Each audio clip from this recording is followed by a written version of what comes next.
사도행전 10장 1절에서 16절 말씀. 가이사랴에 고넬료라 하는 사람이 있으니 이달리아 부대라 하는 군대의 백부장이라. 그가 경건하여 온 집안과 더불어 하나님을 경외하며 백성을 많이 구제하고 하나님께 항상 기도하더니 하루는 제9시쯤 되어 환상 중에 밝히 보매 하나님의 사자가 들어와 이르되 고넬료야 하니 고넬료가 주목하여 보고 두려워 이르되 주여 무슨 일이니이까. 천사가 이르되 내 기도와 구제가 하나님 앞에 상달되어 기억하신 바가 되었으니 내가 지금 사람들을 요바에 보내어 베드로라 하는 시몬을 청하라. 그는 무두장이 시몬의 집에 유숙하니 그 집은 해변에 있다 하더라. 마침 말하던 천사가 떠나매 고넬료가 집안 하인 둘과 부하 가운데 경건한 사람 하나를 불러 이 일을 다 이루고 요바로 보내니라. 이튿날 그들이 길을 가다가 그 성에 가까이 갔을 때 베드로가 기도하려고 지붕에 올라가니 그 시각은 제6시더라. 그가 시장하여 먹고자 하매 사람들이 준비할 때에 황홀한 중에 하늘이 열리며 한 그릇이 내려오는 것을 보니 큰 보자기 같고 내 귀를 메어 땅에 들이웠더라. 그 안에는 땅에 있는 각종 네 발 가진 짐승과 기는 것과 공중에 나는 것들이 있더라. 또 소리가 있으되 베드로야 일어나 잡아먹어라 하거늘 베드로가 이르되 주여 그럴 수 없나이다. 속되고 깨끗하지 아니한 것을 내가 결코 먹지 아니하였나이다 한데 또 두 번째 소리가 있으되 하나님께서 깨끗하게 하신 것을 내가 속되다 하지 말라 하더라. 이런 일이 3번 있은 후 그 그릇이 곧 하늘로 올려져 가니라. 아멘.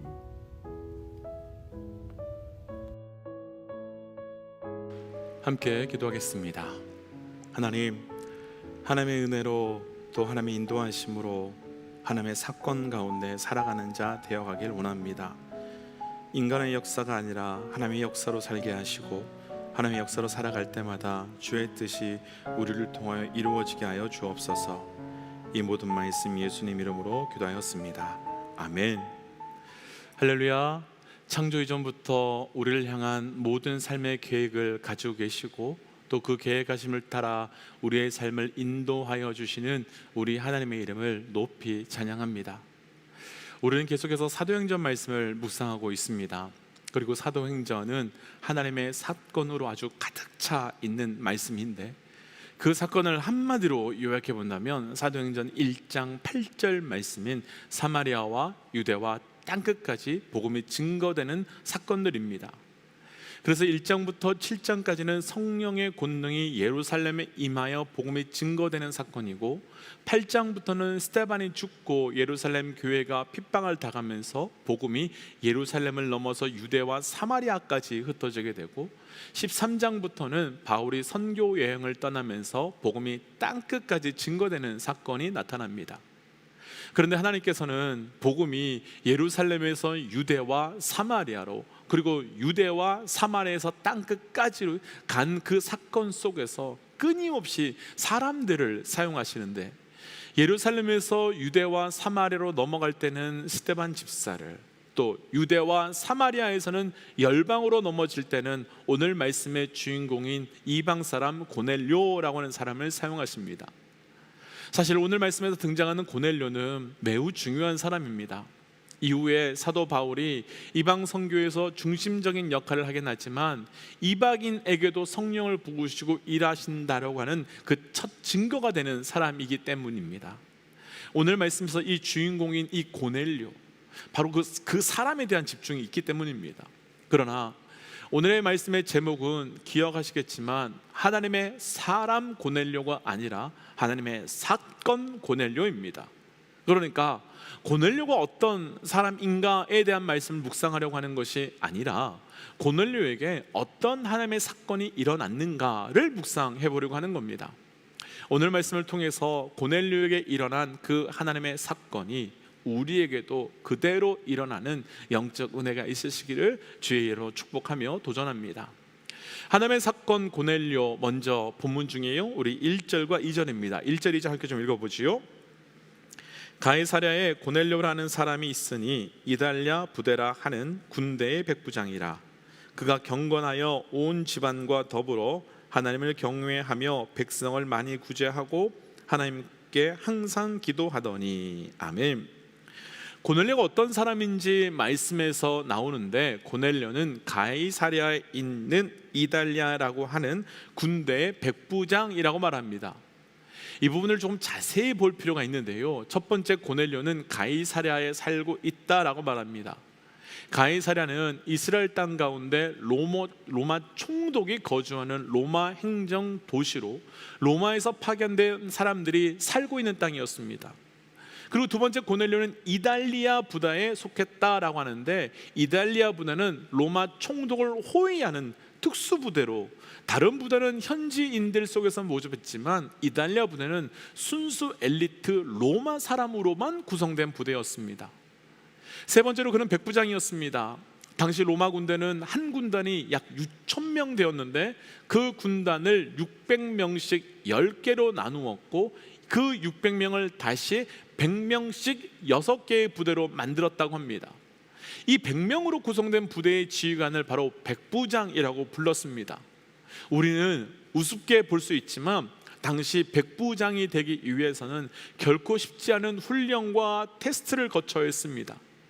그럼 일단 여기까지만 보면 고넬료는 로마 사람이고, 로마 사람들 중에서도 로마 군인이고, 로마 군인 중에서도 엘리트로 정치적으로나 사회적으로나 경제적으로나 부족할 것이 하나도 없는 아주 거의 완벽에 가까운 로마 사람이었습니다. 그런데 여기까지 정리하고 나면 방금 읽었던 1절과 2절에 이상한 것이 하나 있습니다. 2절에서는 고넬료에 대해서 말하기를 그는 경건하고 하나님을 경외하는 사람이다 라고 말합니다. 이게 가능할까요?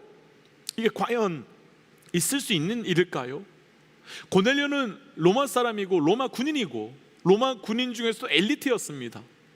그리고 당시 로마는 황제를 신으로 모셔야 하는 나라이기 때문에 이 정도 위치에 있는 고넬료라면 그 또한 오직 황제만을 예배하고 따라가는 사람인 것이 당연합니다. 그런데 말씀은 그를 경건한 사람이고 하나님을 경외하는 사람이라고 하니까 1절과 2절 말씀이 어울릴 수 없다라고 표현할 수밖에 없는 것입니다. 그럼 여기서 우리는 질문 한 가지 할 수밖에 없습니다. 고넬료가 어떻게 하나님을 알 수 있게 되었을까?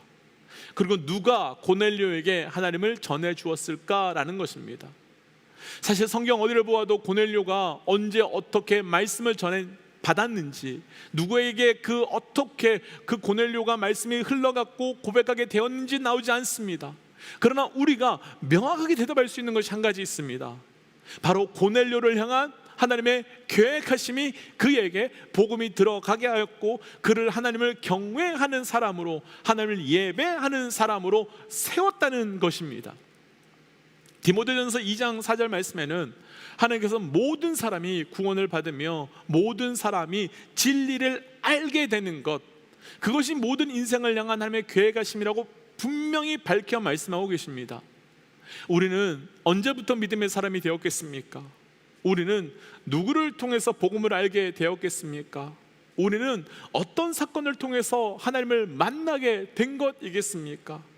그 어떤 사람, 그 어떤 사건, 그 어떤 시간인 것 때문인 것처럼 보이지만 그 모든 것에 대한 궁극적인 답은 오직 하나, 하나님의 계획하심 때문입니다. 그렇다면 분명하게 오늘 말씀에 나눌 수 있는 첫 번째 사건이 있습니다. 우리에게 어떻게 그 사건이 일어난 것이겠습니까? 우리에게 어떻게 복음의 사건, 구원의 놀라운 은혜가 일어난 것이겠습니까? 우리를 향한 하나님의 계획하심이, 그 계획하심이 우리에게는 이 사건으로 나타나게 된 것입니다. 아브라함에게 집을 떠나라는 사건은 그를 열방의 아버지로 삼기 위한 하나님의 계획 때문이었고, 요셉이 형들에게 팔려 나가서 억울한 일을 당하게 한 사건은 이스라엘 백성들을 구원하기 위한 하나님의 계획 때문이었고, 다니엘이 사자굴 속에 들어간 사건은 이방 왕에게 하나님의 살아계심을 증명하기 위한 하나님의 계획 때문이었습니다.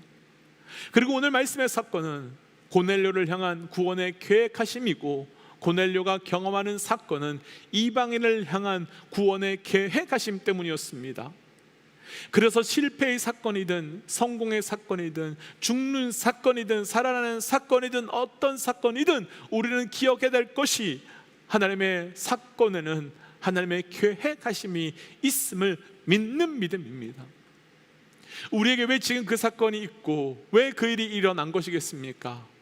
하나님의 계획하심 때문이며, 계획하심을 위해 우리의 그 사건이 필요하기 때문인 것입니다.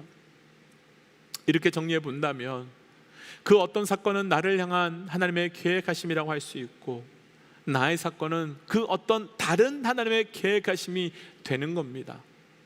그래서 축복하기는 우리에게 하나님의 사건이 일어나고 그 사건을 통해 하나님의 계획하심이 경험되어 가는 우리의 삶이 되어 가시기를 축복합니다. 하나님의 사건 두 번째 본문 중에요, 3절과 4절 말씀 함께 좀 읽어보지요. 3절과 4절 말씀입니다. 하루는 제9시쯤 되어 환상 중에 밝히 봄에 하나님의 사자가 들어와 이르되 고넬료야 하니, 고넬료가 주목하여 보고 두려워 이르되 주여 무슨 일이니까? 천사가 이르되 내 기도와 구제가 하나님 앞에 상달되어 기억하신 바 되었으니. 아멘. 고넬료가 기도하고 있을 때 하나님께서는 환상을 밝히 보여주시면서 베드로를 데리고 오라라고 말씀하십니다. 이 장면을 간단하게 설명해 본다면 오늘 말씀에서 나눌 두 번째 하나님의 사건, 하나님께서는 하나님의 사람에게 하나님의 사건을 보여주시고 그 보여주신 하나님의 사건 앞에 반응하길 원하신다는 것입니다. 먼저 우리 모두에게 도전합니다. 하나님께서 우리에게 보여주신 그 하나님의 사건 앞에 온전히 반응할 수 있는 영적 은혜가 있으시기를 주의 이름으로 도전합니다. 반응하셔야 합니다. 그런데 이 보여주심에 대해서 우리는 잘 점검해야 될 것이 한 가지 있습니다. 3절 말씀을 한번 보시면 하나님께서 고넬료에게 환상을 보여주시는데 밝히 보여주셨다라고 합니다. 그리고 이후 베드로에 대해서는 어디에 있는지 정확하게 알려주십니다. 가끔 하나님의 환상을 보았고 음성을 들었다라고 하는 분들을 만날 때가 있어서 무엇을 보고 무엇을 들으셨습니까? 라고 물으면 좀 애매모호하다라고 말씀하시기도 하고, 또 점쟁이처럼 두리뭉실하게 말씀하신 것도 봅니다. 그런데 하나님의 보여주심은 절대 그렇지 않습니다. 하나님의 보여주심은 완전히 명확하고 완전히 분명하고, 그래서 우리에게 밝히 드러나게 보여주십니다. 그래서 하나님께서는 하나님의 사건을 이루시기 위해 절대로 나에게만 비밀리에 보여주시지 않습니다. 하나님의 사건 앞에 나아가야 하는 모든 사람들에게 함께 보여주십니다. 그것이 교회라면 교회 모두에게, 그것이 부부라면 부부 모두에게 함께 보여주시는 겁니다. 한국에서 대학 청년부를 섬길 때 어느 날 총각 목사님에게 여자 청년의 상담을 신청했는데, 상담의 내용이 자신이 기도하는 가운데 하나님께서 말씀하셨는데 목사님과 결혼해서 목사님을 잘 도와드리라 라고 했다는 이야기였습니다. 그래서 그 이야기를 듣고 난 다음에 목사님께 어떻게 대답하셨어요? 라고 물었더니 그 목사님께서 참 지혜롭게, 나도 기도해보고 하나님께서 내게도 동일하게 말씀해 주시면 그렇게 하자, 그런데 그렇지 않으면 다시는 찾아오지 말아라 라고 하셨다고 합니다. 맞지요. 하나님께서 동일하게 보여주시는 거겠지요. 오늘 말씀에서 하나님께서 고넬료에게도 보여주시고 말씀하신 것을 베드로를 데리고 오라는 것이었습니다. 그런데 만약 베드로에게 하인을 보냈는데 베드로가 난 전혀 모르는 일이다, 나는 알지 못한다라고 해서 문을 닫아버렸다면 정말 황당했을 겁니다. 그런데 고넬료가 하인을 베드로에게 보냈을 때 어떤 일이 있었습니까? 17절 말씀을 보시면 베드로가 그때 마침 환상을 보았습니다. 그러니까 하나님께서 하나님의 사건을 이루어야 하는 모든 사람들, 오늘 말씀으로 이야기하면 고넬료와 베드로에게 함께 보여주신 겁니다. 그래서 그 사람들을 통해서 하나님의 사건이 시작되고 완성되어 가도록 인도하여 주셨습니다. 오늘 말씀에서만 그런 것이 아니었습니다. 사도행전 9장에서 담메색으로 가는 길에 사울이 환상을 보았는데, 사울에게 하나님의 환상이 임하였을 때 동시에 아나니아에게도 하나님께서는 환상을 보여주셨습니다. 하나님께서 자신에게만 보여주시고 자신에게만 말씀해 주셨다고 하는 분들 만나고, 그래서 내 말 들어야 한다고, 내 생각이 옳다라고, 내가 보여주는 것은 맞다라고 하지만 그것이 하나님의 사건이라면, 그것이 하나님의 계획이라고 한다면 하나님께서는 반드시 함께하는 동역자들에게도 동일하게 말씀하시고 알려주시고 그 보여주심을 통해 하나님의 사건을 함께 이루어 가도록 하실 겁니다. 그래서 보여주심의 사건을 통해 우리 삶에 보여주시는 대로, 들려주시는 대로 하나님의 사건이 우리 삶에 그대로 동역함으로 함께 성취되어 가도록 하실 것입니다. 그래서 이 시간 말씀을 기억하며 이렇게 기도하고 싶습니다. 하나님, 우리를 향한 하나님의 계획이 성취되는 하나님의 사건이 우리 삶에 충만하게 이루어지게 하시고, 우리를 통해 하나님의 사건이 날마다 성취되어가는 영광의 은혜를 누리게 하여 주옵소서라고 함께 이 시간 기도하겠습니다. 함께 기도할까요? 하나님, 우리를 통한 하나님의 뜻을 우리가 깊이 알기를 원합니다. 하나님, 우리 삶이 하나님의 뜻을, 하나님의 계획대로 살게 하여 주시고, 그 계획하신 것 뜻함을 통하여 우리에게 온전히 나아갈 수 있도록 인도하여 주시옵소서. 하나님, 오늘도 우리가 걸어가는 모든 걸음은 하나님의 계획하심 가운데 있음을 믿습니다. 하나님의 계획, 하나님의 뜻 가운데 살게 하여 주시고, 그 계획하심과 뜻 가운데 온전히 살아갈 수 있도록 우리와 동행하여 주시옵소서. 하나님, 또한 무엇보다도 하나님, 우리가 주께서 보이신 것 앞에 온전히 반응하며 온전히 나아갈 수 있도록 인도하여 주셔서 그 속에 살게 하여 주옵소서. 하나님, 우리의 삶의 모든 걸음이 주의 계획하심 가운데 있음을 믿습니다. 우리는 철저히 그 계획하심 앞에 순종하는 자 되게 하여 주시고, 그 순종함 앞에 주의 뜻이 우리를 통하여 성취되게 하여 주시옵소서. 하나님, 주께서 보여주시고 말씀하신 것을 온전히 분별함으로 나아가게 하여 주시고, 온전하게 분별하며 나아갈 때마다 주의 뜻이 우리에게 그대로 이루어지는 고백이 있게 하여 주옵소서. 이 모든 말씀 예수님 이름으로 기도하였습니다. 아멘. 사랑하는 믿음의 동역자 여러분, 오늘도 우리는 주의 계획 가운데, 주의 뜻 가운데 살아가고 있는 겁니다. 철저히 분별함으로 보여주시는 것, 말씀하여 주신 것 앞에 반응하며 살아가시기를 축복합니다. 함께 선포하고 또 삶의 자리로, 기도의 자리로 들어갈까요? 함께 선포하겠습니다. 하나님은 살아계십니다. 아멘. 승리하십시오. 함께 기도하지요.